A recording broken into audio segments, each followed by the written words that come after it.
Hello everybody. Today we're going to talk about how you can absolutely dominate your driving examiner and how you can make it almost inevitable that it'll pass you on the day of your driving test. And what one of my pupils did on the day of her test to turn the kind of dynamic around. You know, when you go for your test, you've got like, the examiner's got all the power, hasn't he? And you as a pupil, as a candidate, don't really have any. You know, you've got to impress him, haven't you, really? You know, he's not going to impress you. So all the power lies with him. Although they don't really see it that way in themselves, it's just another job. It's a day of work for them.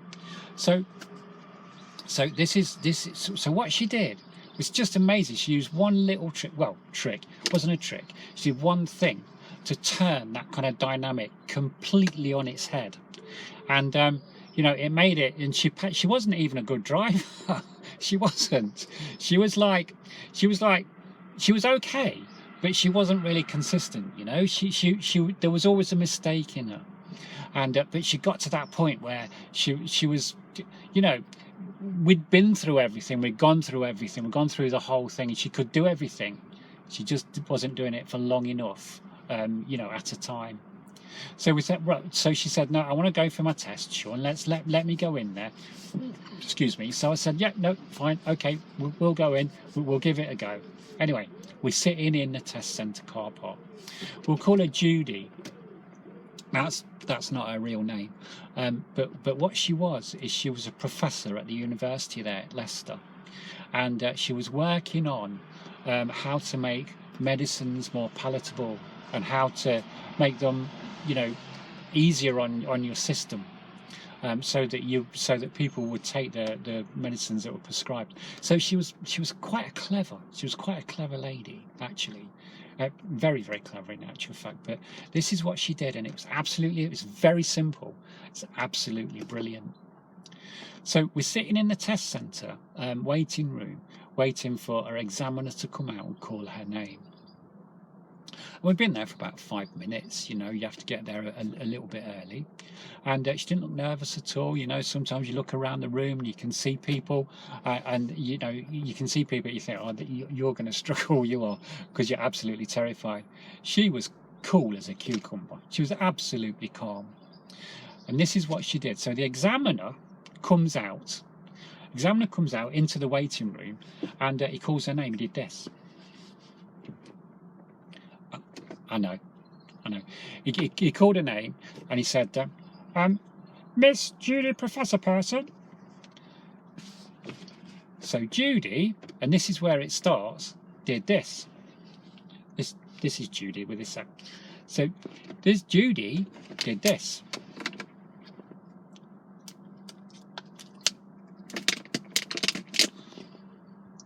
Yes, that's me.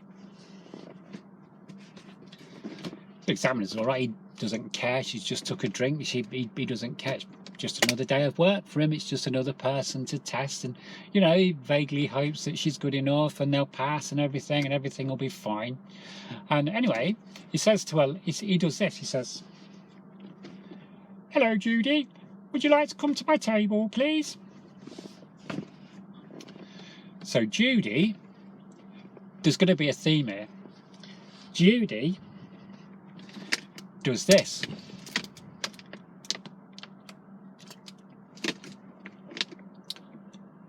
Yeah, I'm on my way.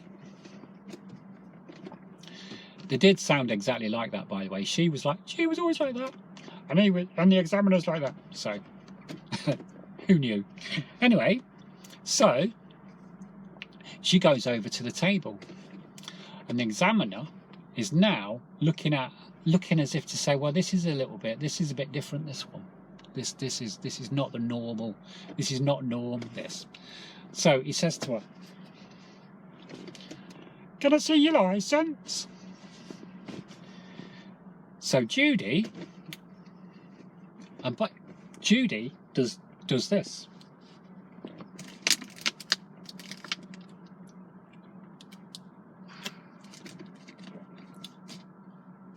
Yeah, I'll just get it out of my bag. So now the examiner's looking over at me, And he's looking at me as if to say, what's going on here? So she gets a license out of her bag, gives it to the examiner, and he looks at it and he does this. Okay, Judy, that looks fine. Can you just read the declaration and sign in the box, please? So Judy, guess what Judy does? She does this.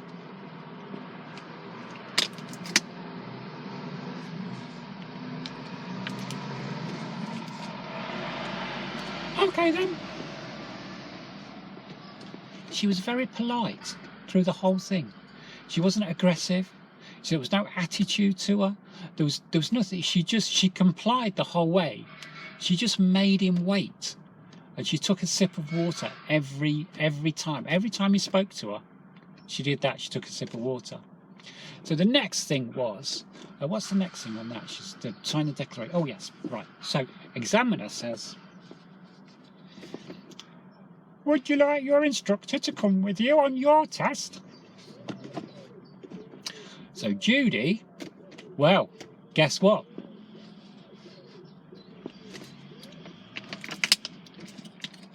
Judy does this.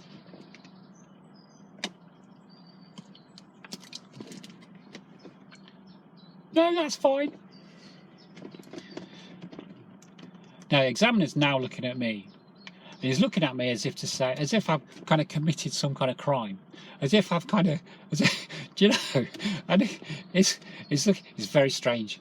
He's looking at, you know, that kind of look as though people are, is expecting someone to jump out on him, or is kind of thinks Anton Decker going to turn up, and it's like a wind up or something. So he says to Judy, he says, can you lead me to your car then, please? And you know what's going to happen next, don't you? So Judy does this.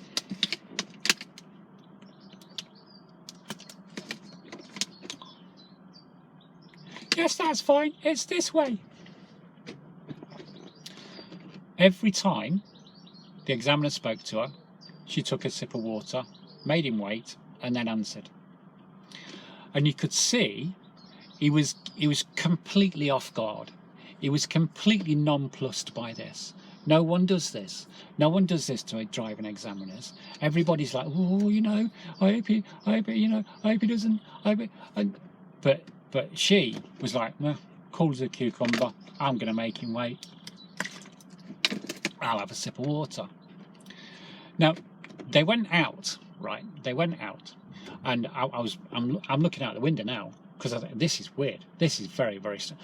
She hadn't spoken to me about this before, but this was weird. So this was very strange. So I'm looking out the window, and he gets out to the car, and they do their kind of their number plate thing. And before she reads the number plate, she takes a sip of water, right? And then reads the number plate, and you can see that happening. And the other instructors are now also, the other instructors that are there also looking out the window, saying, what's going on here? What's going on? So, and then they did the kind of show me, tell me. You could see them. She had to open the bonnet, and every time she was doing this and having a sip of water, and all the time you could see that she was getting almost bigger and bigger and bigger, and more, taking more of the power in this dynamic, in this kind of relationship. And excuse me, too much water. And and he, examiner, was getting smaller and smaller and smaller. And you could see this happening.